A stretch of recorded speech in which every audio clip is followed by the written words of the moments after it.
1.7. uliv reke Raške u Ibar. Ponovo pomor ribe.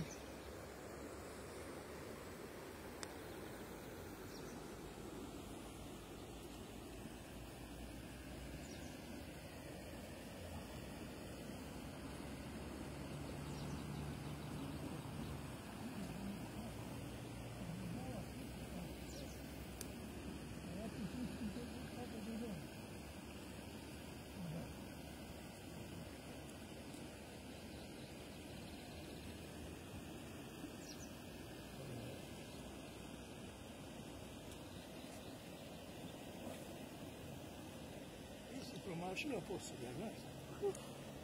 Onda se vidiš, neka reporterka ne pita.